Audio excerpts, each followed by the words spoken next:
klausul untuk operasionalnya, klausul kalau di pelatihan kita di bawah kendalian siapa Pak tadi Pak? Pak Wibi ya? Pak? Pak Wibi ya? Pak Wibi ya.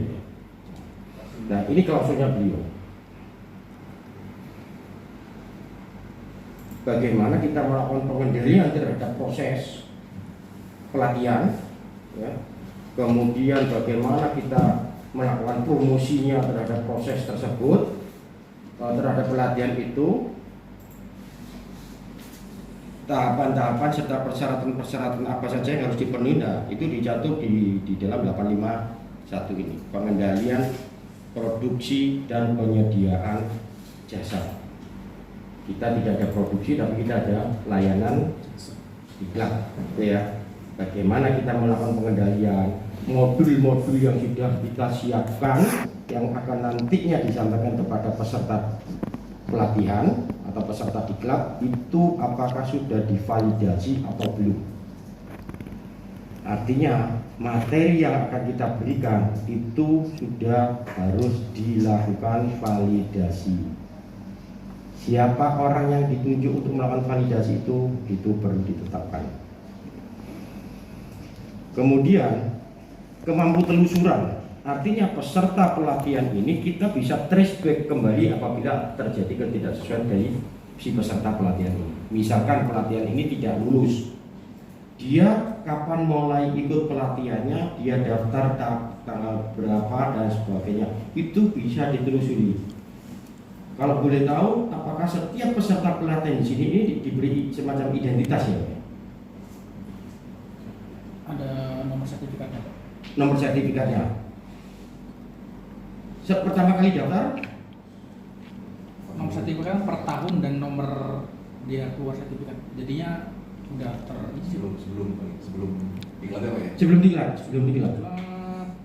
Formulirnya absen. Iya, formulir pendaftaran. Nah, itu menyebutkan dia mulai daftar kapan, kemudian jenis pelatihan yang diikuti, berapa lama, itu ada ya kan? Nah, data-data itu yang dipakai untuk melakukan penelusuran kembali. Misalkan ada ketidaksesuaian dari sertifikat yang diterbitkan. Benarkah personil A ini mengikuti pelatihan jenisnya ini? Nah, itu bisa ditelusuri dari record atau catatan yang sudah ada. 852 ini berbicara terkait dengan identifikasi dan mampu telusur.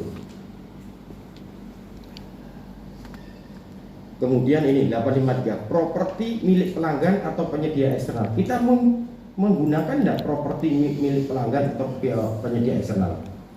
Contohnya, kalau properti milik pelanggan, sertifikat hasil pelatihan. Apakah pernah ada selesai pelatihan sertifikat itu belum diambil atau diberikan kepada peserta?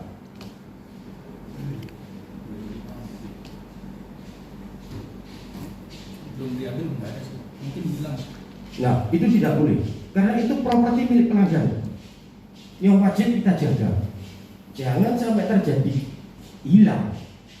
Kerusakan aja kita wajib menginformasikan kepada pelanggan kita.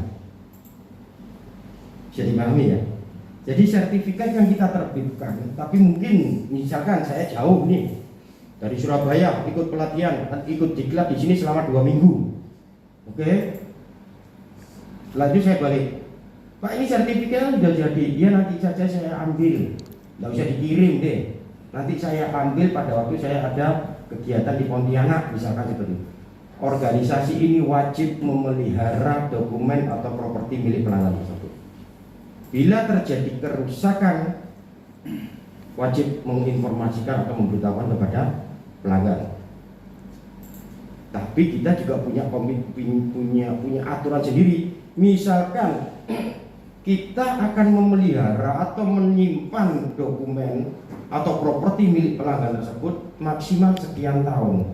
Di luar itu mungkin tidak tanggung jawab kita, tapi kita tetap mengendalikan mungkin tidak berupa hak, karena kertas kan umurnya sampai berapa sih, nanti dia akan berubah warna dan sebagainya, dimakan rayap atau apapun bisa, mungkin dipindah ke soft file atau soft itu ketetapan-ketetapan yang harus dibuat terkait dengan properti milik pelanggan ini.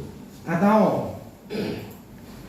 ada contoh beberapa di kantor di Surabaya itu dia tidak pernah beli yang namanya mesin printer besar, mesin fotokopi besar.